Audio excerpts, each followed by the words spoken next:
Initiative Psychic Energy, by Warren Hilton. Chapter 2. Reserves of Power. Part 1. Stored up energy not in use has been given a name by scientific men. They call it potential energy. In this way it is distinguished from kinetic or circulating energy, by which is meant energy that is at work.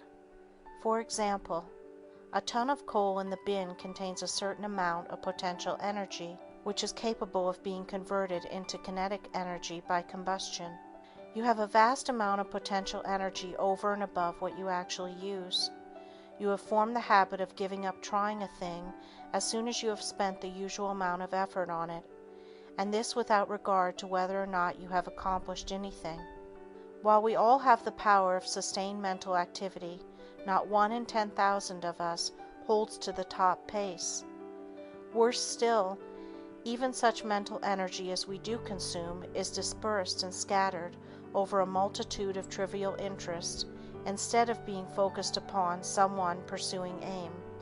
We intend to show you how you can lose yourself in your work with an absorbing passion, and how you can at any time make special requisition upon your hidden stores of potential energy and draw new supplies of power that will sweep you on to your goal.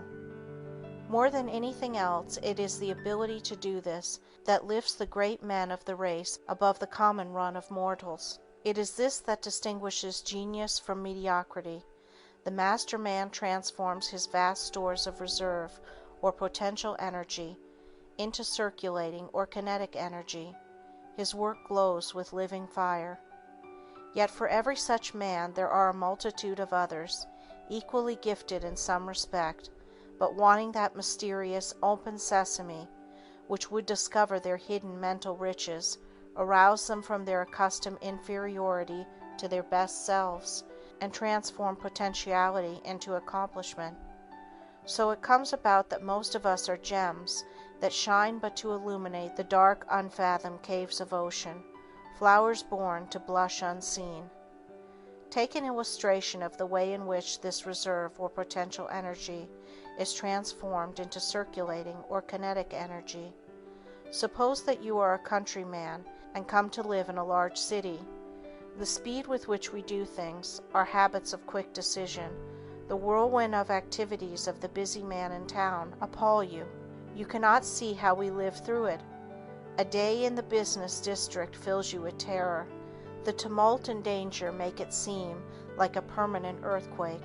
But settle down to work here, and in a year you will have caught the pulse beat. You will vibrate to the city's rhythm, and if only you make good in your work, you will enjoy the strain and hurry.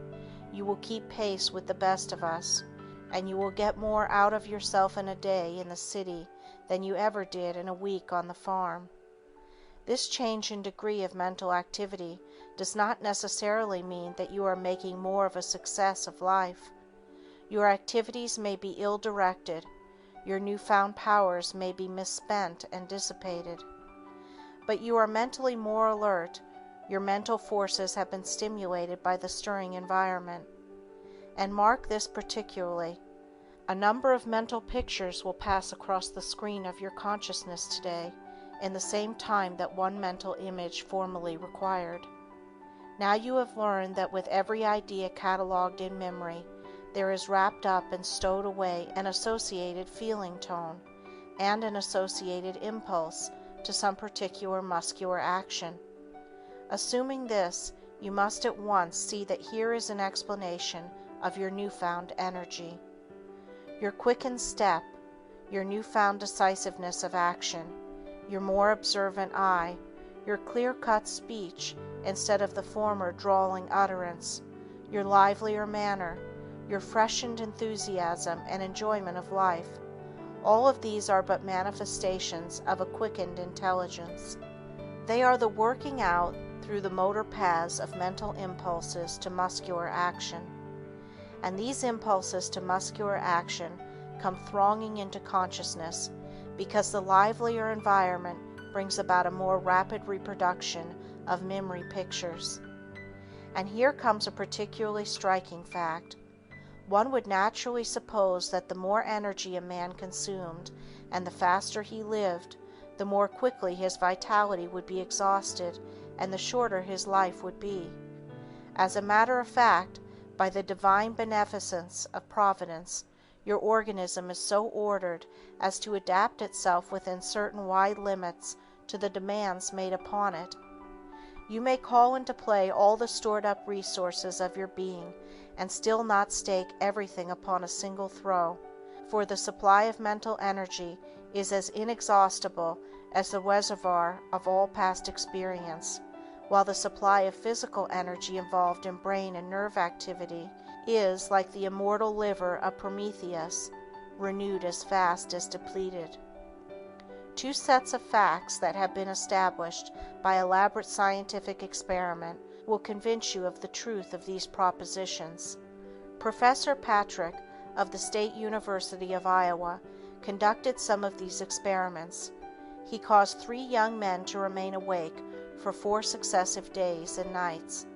They were then allowed to go to sleep, the purpose of the experiment being to determine just how much time nature required to recuperate from the long vigil. They were allowed to sleep themselves out, and all woke up thoroughly rested, yet the one who slept the longest slept only 1/3 longer than his customary night's sleep. You have doubtless had the same experience yourself many times. It all goes to show that if we are awake 4 times as long as usual, we do not make up for it by sleeping 4 times as long, but 4 times as soundly as customary. The hard-working mechanic requires no more hours of sleep than the corner loafer, the active man of affairs no more than the dawdler. Thank you for watching. Let me know in the comments if you liked this video. Don't forget to subscribe, like, and share it to your friends. See you on the next video.